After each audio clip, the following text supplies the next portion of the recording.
Hey there, fellow achievers and dreamers. Welcome back to my YouTube channel, and this is your ultimate guide to navigating the EB1A journey. Now, today I'm here with another helpful video addressing the question, is a PhD necessary for EB1A? Well, beating around the bush, that's not what I do, so let's dive in. Do you really need a PhD for the EB1A? Well, the answer is a resounding no. You've heard me say this a zillion times now.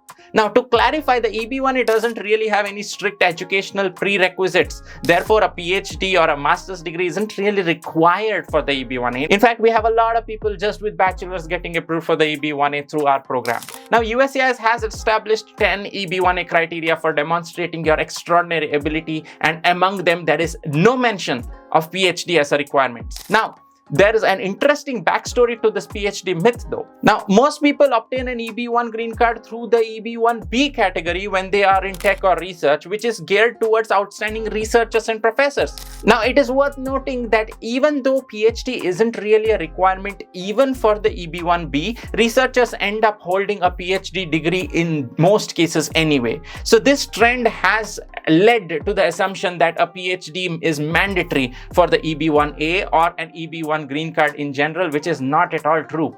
Also, some individuals opt for the EB5 green card as an alternate to the EB2 and EB3 green cards, despite EB5's demand for significant investment in the US enterprises. Now, surprisingly, the main reason some people don't pursue an EB1A green card is because of the misconception that a PhD is required. I also heard that some people are willing to pursue a PhD solely for the aim of obtaining an EB1A green card, and I think, oh my god, what are you even doing?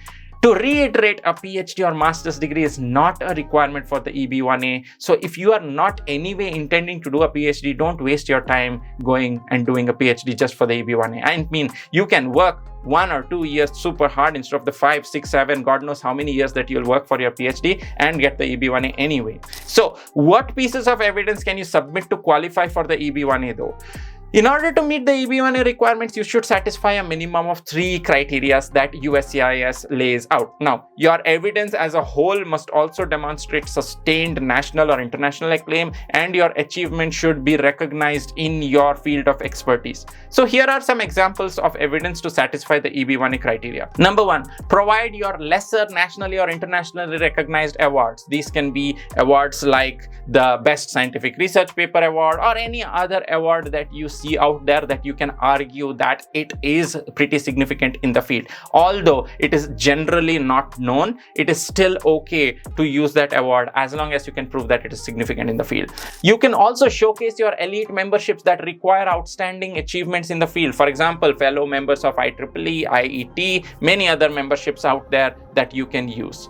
You should also provide press coverage discussing your work in major media outlets. It is important that you hire a proper representative if you are going for a news agency, because a lot of these PR newswire services do not generate organic press, and that is going to be an issue for you. I've made several other videos on this. We have several blog posts as well, so definitely go check that out to know more about the nuances of PR.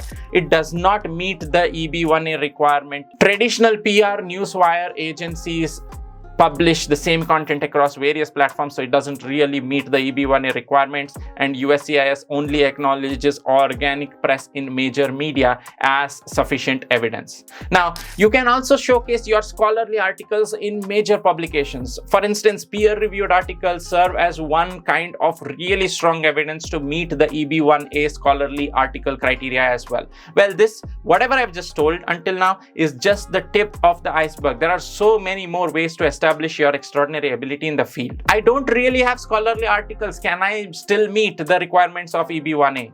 Now, it's common for tech people and individuals without a research background to lack publications. It's completely common. But what is not common is for you to think that you will never be able to write a paper at all. While publications help the EB1A authorship criteria, there are 9 other criteria also that you can demonstrate extraordinary ability in the field in.